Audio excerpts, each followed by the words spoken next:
Rappelez-vous, dans l'épisode précédent, le chemin nous a conduit jusqu'au Boupère, où nous avons rencontré 3 membres hyperactifs de la célèbre revue. Tout a commencé ici il y a plus de 70 ans. Combien de personnes sont passées sur ces planches? Aujourd'hui, cette équipe est une vraie famille, réunissant plus de 150 bénévoles. Go Stéphane, on poursuit. Guy, on continue notre balade tout en papotant. Guy, vous, à quel âge êtes-vous rentré? 1967, j'avais 11 ans. Depuis les années 60, vous avez vu les choses prendre de l'ampleur, se développer et autres. Quelles ont été les principales évolutions? J'imagine que c'est avant tout la salle, la technique. Parce que cette salle, justement, comment elle est arrivée à devenir propriété de l'association? Il faut savoir que toutes les salles que nous avons ici, c'est-à-dire il y a quand même plus de 2000 m² de bâtiment, il y a 6000 m² de terrain, Énorme. appartenaient à la paroisse. Et en 91, tout a été donné à l'évêché. L'évêché prétend que ce n'est pas sa vocation d'entretenir des salles de spectacle. Donc en 2014, ils nous l'ont vendu. Extra. Extra, donc à ce En moment-là. 2015 même, le 8 juin 2015. Et aujourd'hui, l'entretien de ces bâtiments, parce que c'est pas tout. Mais l'entretien de ces Parce que bâtiments... c'est lourd pour une association. L'entretien des bâtiments, c'est la revue qui finance. Alors comment vous faites? J'imagine que vos bénévoles, vous allez rechercher peut-être tous les corps de métier, pas forcément. Tout le monde est bien vu. Tout le monde est bien vu. Voilà, parce que c'est ça aussi qui fait la force de cette association, que des bénévoles. Oui. On va retrouver justement Clémence et Étienne. On y va. On y va. La mémoire aussi, enfin, c'est très important. Je suis la mémoire, oui. Le résumé. Et puis j'imagine que les gens sont hyper contents, quoi. Bah oui. Donc c'est bon, Guy nous a fait les années 50, 60.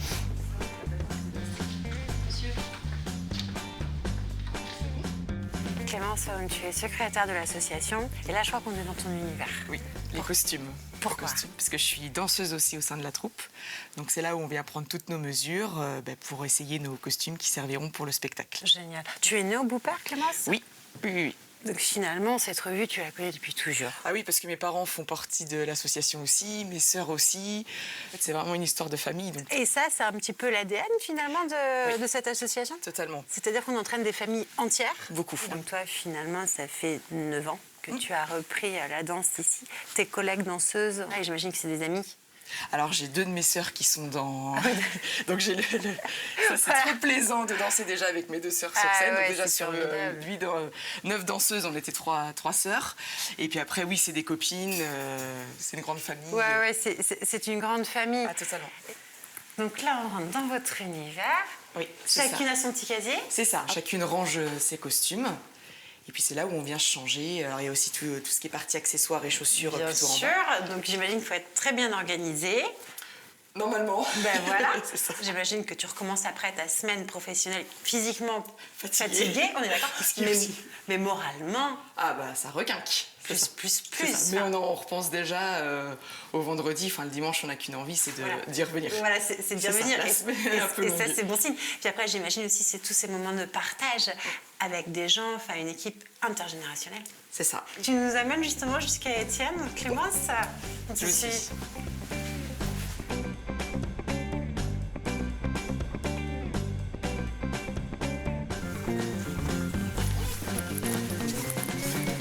Étienne, toi, tu es donc le musicien de l'équipe. Comment? Oui, c'est ça. Voilà, quel instrument? Alors je joue de la basse.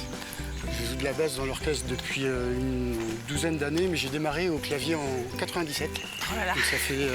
Et tu ne ça t'es fait presque- jamais arrêté? Et non, Et qu'est-ce qui te motive à continuer? c'est avant tout l'envie de jouer de la musique avec des copains. Et donc oui, c'est avant tout le plaisir de jouer et puis de faire plaisir à ceux qui viennent nous voir, quoi.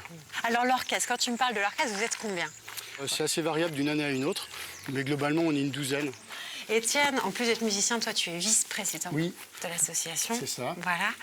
Quel avenir maintenant pour cette association? De toute façon, là l'idée c'est d'être dans la continuité. Donc on a maintenant depuis une petite dizaine d'années la chance d'être propriétaire des locaux, mais de fait on est aussi obligé de faire des recettes pour que ça continue à perdurer. Et du coup, on va essayer d'aller de plus en plus vers d'autres spectacles au-delà de la revue. C'est-à-dire que la revue, ça restera tous les 2 ans. Et ça, de toute façon, c'est le cœur de l'Oasis. Ça continuera le temps que ça pourra. Mais à côté de ça, on a aussi envie de faire autre chose de la salle de spectacle. C'est-à-dire multiplier les spectacles sur les années qui sont à vide. Est-ce qu'une compagnie pas forcément du beau-père, mais peut louer? Alors, à côté de ce que nous, on peut organiser, c'est vrai qu'on met la salle en location. Donc, on a quelques troupes de théâtre et puis des troupes de danse, notamment, Ouais. qui viennent des alentours, qui profitent de cette salle, qui viennent nous la louer. Donc, oui, on a aussi la chance de pouvoir proposer ça, quoi. Ouais. Donc finalement, une revue tous les 2 ans, Oui. mais un site qui vit. Qui en vit et permanence. qui vit de plus en plus. Et c'est vraiment la volonté de le faire vivre. Continuez, parce Et que la donc, route, c'est ce qu'on va elle essayer. est belle. Ouais. Ce que je te propose maintenant, Étienne, on va aller retrouver Clémence, on va aller retrouver Guy, Ok. et on va faire une photo tous les D'accord. quatre. Très Ça bien. vous va? Oui, très bien. Parti.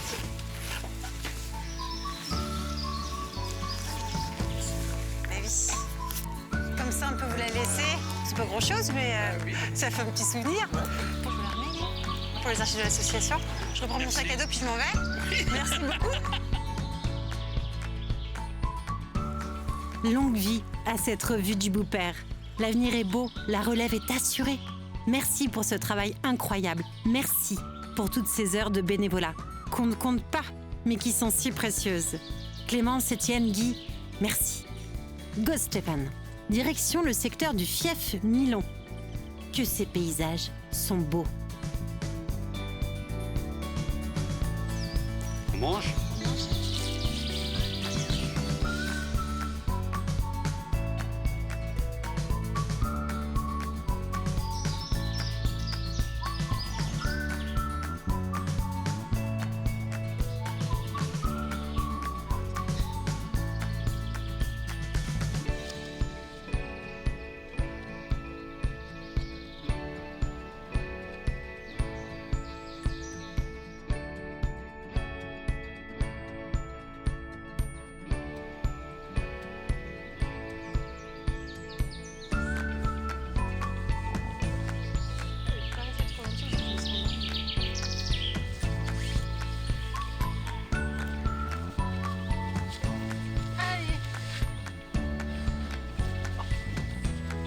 Tout doucement, le chemin nous conduit en haut de la crête et nous découvrons alors un univers bien particulier.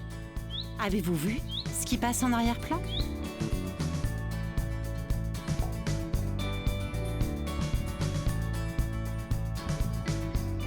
Sophie vient naturellement à notre rencontre. Qui est-elle? Pourquoi est-elle ici? La curiosité est la clé de la découverte. Go Stéphane!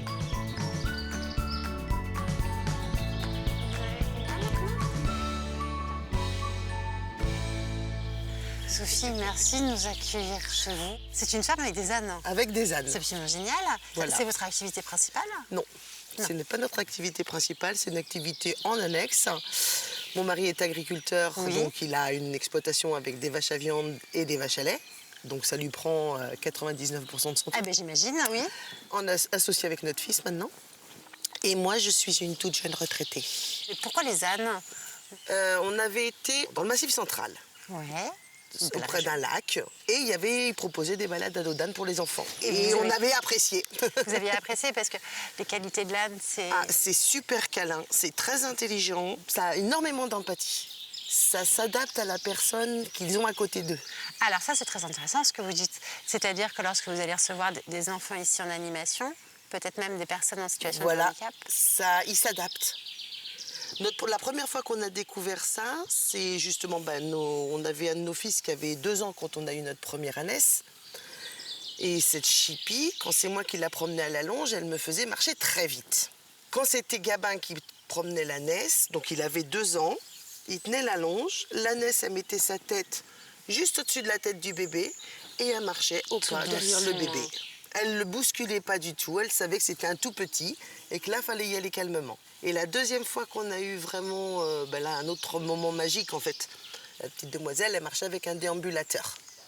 Moi, j'ai pour habitude, je refuse rien à un enfant par rapport à son handicap. C'est-à-dire, on essaye toujours. On essaye. Donc, je lui ai donné la longe d'Opus. Moi, je me suis mis de l'autre côté, je tenais l'âne quand même au licol pour Bien pas sûr. qu'il la bouscule. Et quand la petite a commencé à marcher, j'ai vu mon Opus qui se mettait bien au carré pour pas la bousculer et qui, alors clairement, il a levé sa patte avant, il l'a laissée en suspens le temps que la petite avance et il a posé sa patte. Il a levé la deuxième patte, il l'a laissée en suspens le temps que la petite avance.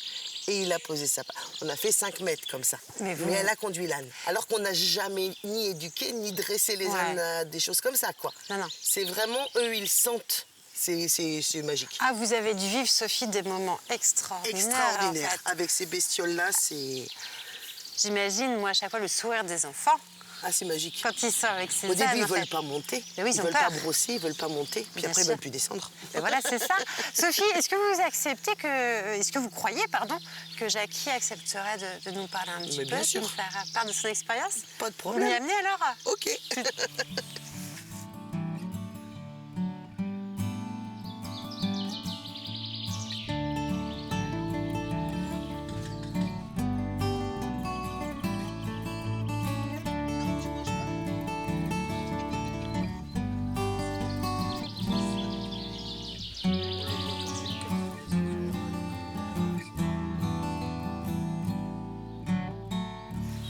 Jackie, Sophie nous a parlé de la ferme, nous a parlé des ânes, de l'arrivée des ânes à la ferme. Oui. Mais la ferme de la Roulière en tant que telle, elle existe depuis quand? Je dirais que c'est mes grands-parents qui sont venus ici, mais ils ont toujours été fermiers autour de la Roulière, quoi. Mais ils sont arrivés ici, ça devait être 1903. par là. Et c'est génial parce qu'on a compris par Sophie aussi qu'aujourd'hui, votre fils ou vos fils Oui. étaient avec vous. Oui. Ça, tout c'est à fait. quelque chose, j'imagine, que vous ne leur avez pas imposé, ça arrive naturellement. Non, bon, déjà, moi, dans mon premier temps, j'aimerais bien imposer. Et Sophie a dit, on va laisser faire comme il le désire. Elle a raison, Sophie. Et oui, parce qu'aujourd'hui, bon, on a un fils qui va reprendre la succession, quoi. C'est formidable, Voilà. ça. Voilà, ça, c'est beau. Et ceci dit, vous ressentez quoi, vous, à ce moment-là? Fierté, quand même? Oui, mais c'est une fierté qui n'est pas facile, hein. Notre métier n'est pas assez reconnu aujourd'hui. Ça, je l'admets. Comment il a évolué, ce métier, depuis vos débuts jusqu'à aujourd'hui? Vous l'avez vu évoluer? Au point de vue mécanisation, c'est énorme. Moi, depuis que j'étais tout petit, qu'on allait tailler les haies pendant la saison d'hiver à la faucille, avec mon père. Ouais. Et puis aujourd'hui, déjà les parcelles ont doublé, les chemins creux sont bouchés, il faut plus d'espace pour pouvoir travailler. J'ai jamais été... Je vais parler d'un truc qu'il ne faudrait peut-être pas répéter, mais les primes qui nous ont instaurées en 92 ont détruit la nature familiale de l'agriculture. J'ai toujours dit à mes enfants, le fruit d'abord, c'est de travailler et avoir la recette de son travail en premier lieu. Voilà. Et ces choses-là, vous, Jackie, vous pouvez les dire.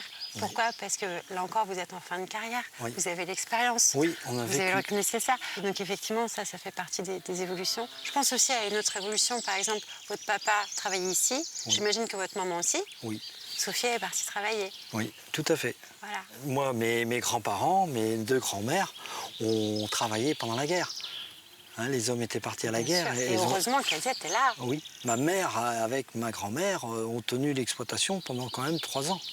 Ce qui est très intéressant, c'est qu'on vient pour les ânes et finalement on ouvre un beau livre d'histoire. J'ai des souvenirs, quoi, justement. d'avoir entendu mes grands-parents pendant la guerre. C'était les villageois qui venaient tous les week-ends chercher un poulet, un lapin. Alors ma grand-mère tuait le poulet ou le lapin pour vendre, quoi, devant eux. Bien sûr, devant eux. C'était le seul moyen de se nourrir à la sortie de la guerre. Bon, ouais, qu'est-ce qui a fait bouger aussi, c'est les grandes surfaces. Mais je trouve que c'est peut-être pas non plus anodin. Heureusement qu'elles sont là. Bien sûr, bien sûr. Mais on devrait être beaucoup plus reconnu aujourd'hui de notre métier. Voilà, on revient. Parce que je pense qu'on est là pour tout le monde. Tout le monde. Je pense aussi à vous écouter, Jackie, vous avez toujours eu cet amour du métier. Enfin, Oui. ça se sent en tout cas. Oui, tout à fait. C'est ce qui fait que vous êtes arrivé jusqu'ici aujourd'hui avec le soutien de Sophie. Oui. Puis ces petits ânes qui sont autour, qui vous ont offert aussi quelque chose d'autre. Beaucoup d'amour. Oui, je ils pense. m'ont aidé pendant un moment. Je vais l'avouer, ils m'ont aidé pendant un moment. Hein, parce que j'ai démarré, d'abord j'étais installé, on était 2 frères, 3 avec sa femme en GAEC, on faisait du lait. Après, bon, je me suis retiré en 2006, on s'est séparés. Nous, on a monté avec les ânes et puis j'ai continué l'exploitation bovine, quoi. Voilà. Et les ânes vous ont apporté un plus en fait. Mais les ânes m'ont apporté un peu de soutien aussi parce que bon, j'ai voulu démarrer les... je devrais pas le dire ça, mais les MAE. C'est des aides qu'on pouvait avoir si on mettait moins de produits de traitement, c'est entre le bio et le conventionnel. Ok. J'ai eu des soucis pour de règlements de paiement qui m'ont fait, franchement, j'ai eu beaucoup de mal à supporter. Hein, quand vous attendez des aides pendant 3 ans, et franchement, j'avais les ânes, ça me faisait du bien. Ouais. Voilà. Je l'avoue, hein, les ânes m'ont fait du bien. On voyait des gens, on changeait les idées. Une chose que moi j'ai toujours dit aussi avec mes enfants, il faut toujours aller voir même des trucs qu'on n'aime pas. Il faut faire visiter plein de choses à ces enfants. C'est comme ça qu'ils vont pouvoir s'ouvrir plus tard dans ce qu'ils ont envie de faire. Être curieux. Exactement. Être curieux. Je remercie mes grands-parents, les grands-parents de Sophie, les parents de Sophie qui ont emmené nos enfants partout et ils leur ont fait découvrir des choses. Ouais. Ça, c'est beau. Mais après, ils vous rapportaient tout ça aussi. Et Ils là, vous racontaient. où je suis là avec ma ferme, où je suis content aussi, c'est quand je reçois des enfants que je leur dise ça. Voilà. Il faut les ouvrir, les enfants. Il faut pour qu'ils fassent quelque chose. Ouais. Et qu'ils ne restent. Je vais être bête, mais j'aime pas les voir toujours sur ces Ah bah ça, tablettes. on est bien d'accord. Surtout là où vous vivez. Oui, tout à fait. Enfin, n'importe où, mais quand on est ici, le téléphone, on le laisse loin. Puis quand on voit toutes ces petites merveilles qui nous entourent. Voilà. Moi, il faut savoir que j'ai commencé à faire mon premier jardin, je devais avoir 6 ou 7 ans. Hein, mon père, il y avait la parcelle de mon père qui faisait les pommes de terre et il nous donnait notre petit coin et c'est nous qu'on débrouillait. Quand il se met une patate ici, il nous donnait une pomme de terre pour qu'on mette dans le nôtre. Il n'y a pas de meilleur apprentissage. Ah ben non. Voilà. Voilà, et je pense que ça, c'est pareil, vous avez réussi à le transmettre Mes à enfants, vos garçons. Ah oui, oui. Je suis très content de mes enfants pour l'instant. Ça se sent en tout cas. Oui, oui. Ça se sent. Ce que je vous propose, on va aller retrouver Sophie et les ânes. On va faire une photo tous ensemble voilà, pas pour de marquer souci. notre rencontre. Oui. Merci beaucoup.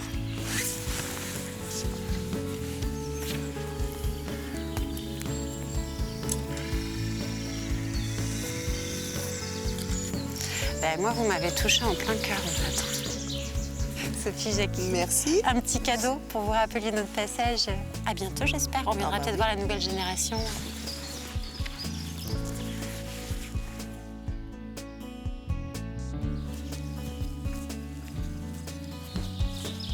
Stéphane, Sophie nous a conseillé très sympa en fait de descendre la colline, traverser, aller tout en haut en face, là on voit le beau bosquet d'arbres pour visiter le château du Boitifray. Quand on dit que la curiosité est avant tout une qualité, appréciez les mots de Jackie. Être curieux, aller toujours plus loin, découvrir pour mieux s'ouvrir aux autres, merci. Avançons désormais jusqu'au château du Boitifray, un endroit insolite gentiment conseillé par Sophie. Tiens, une croix protestante. Mais pourquoi ?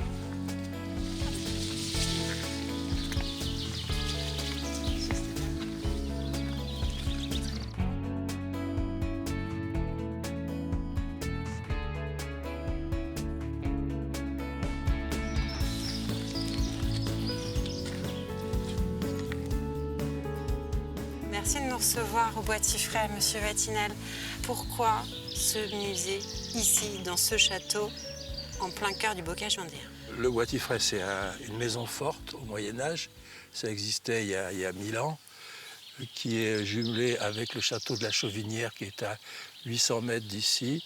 La Chauvinière étant un logis d'aînés et le Boitifray étant un logis de cadets. Bon, depuis le XVIe siècle, cette maison a à peu près toujours appartenu ou a été habitée par des familles protestantes. D'accord. Et en 1945, le domaine, avec le château, a été légué à la Société de l'histoire du protestantisme français pour faire un musée dans le château et un lieu d'accueil et de rencontre dans les communs qui sont très importants. Mais pourquoi ont-ils choisi à ce moment-là de Paris, la Vendée, le bocage? Parce que c'est un héritage, c'est un don qui nous a été fait. Donc, et en Vendée, ça tombe très bien, parce que l'histoire protestante en Vendée est énorme, contrairement à ce que la plupart des gens s'imaginent. Entre le Moyen-Âge et les guerres de Vendée, il y a toute l'aventure de la Réforme, il y a l'histoire protestante et le sort que les protestants ont subi des persécutions sous les monarchies de Louis XIII, de Louis XIV et de Louis XV. Et une partie de l'histoire qui a profondément marqué et qui marque toujours notre territoire. qui marque énormément le territoire. Je m'amuse souvent à dire aux visiteurs, quand ils sont vendéens, qu'ils ont certainement des ancêtres protestants. Quand ils me disent qu'ils ne savent pas, je dis cherchez, mais vous allez les trouver. Parce qu'une bonne partie de la population a des ascendances protestantes dans les siècles qui viennent de se passer. Donc un musée d'histoire protestante en Vendée a tout à fait sa place. C'est le seul musée d'histoire protestante de la région Pays de Loire. Et c'est un trésor et c'est une chance. Que de l'avoir ici. On avance tranquillement, monsieur Vatinel?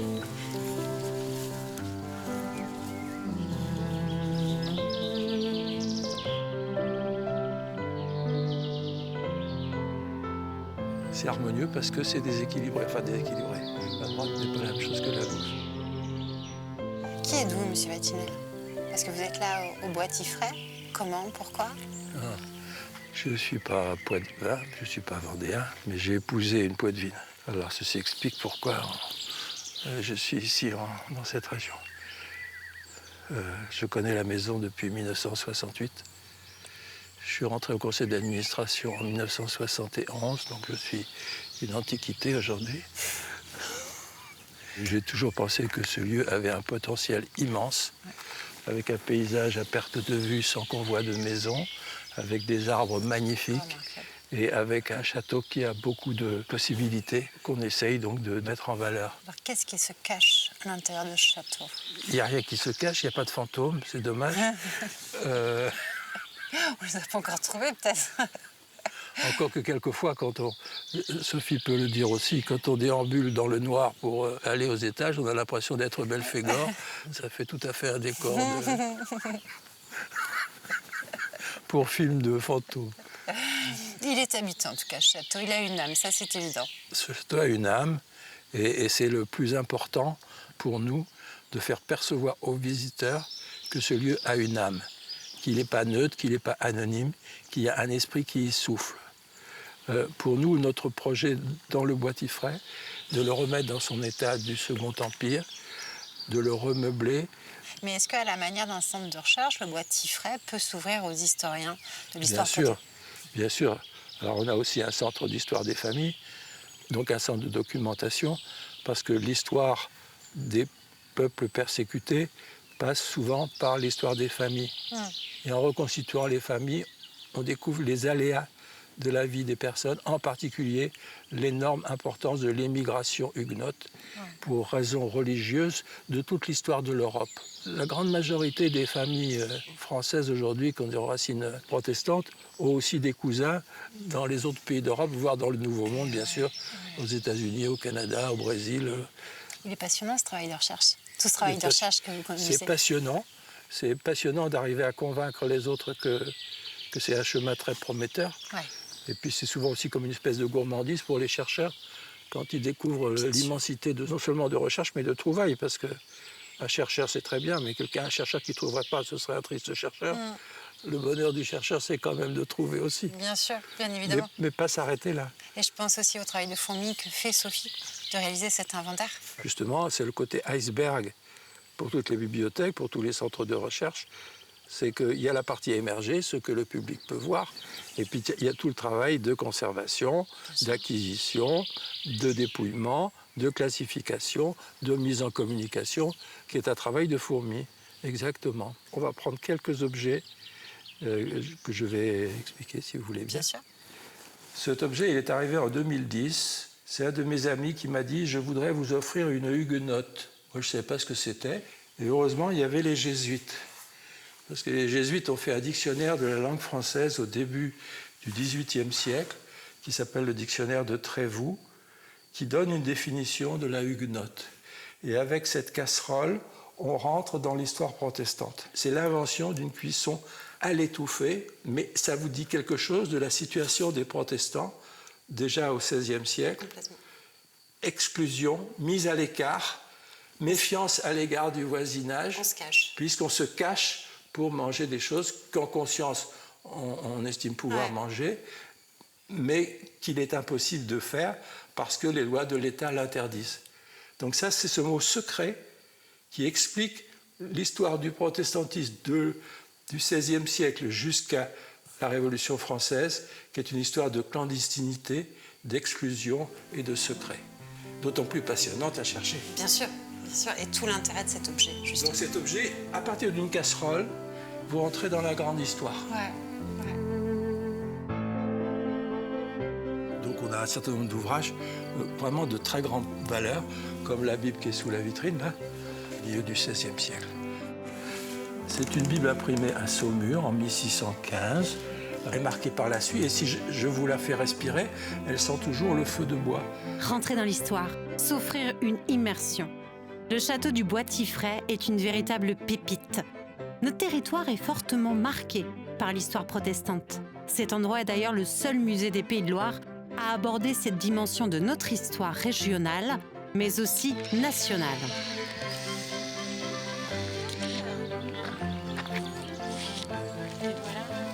La magie de la photo, quand même, monsieur Retinal. À noter que le musée n'est pas confessionnel, mais s'adresse à tout public. Le château est ouvert aux groupes, de Pâques jusqu'à la Toussaint et au public durant l'été. Sachez enfin que le château du Bois-Tifray a lancé une souscription auprès de la Fondation du patrimoine. N'hésitez surtout pas à y participer.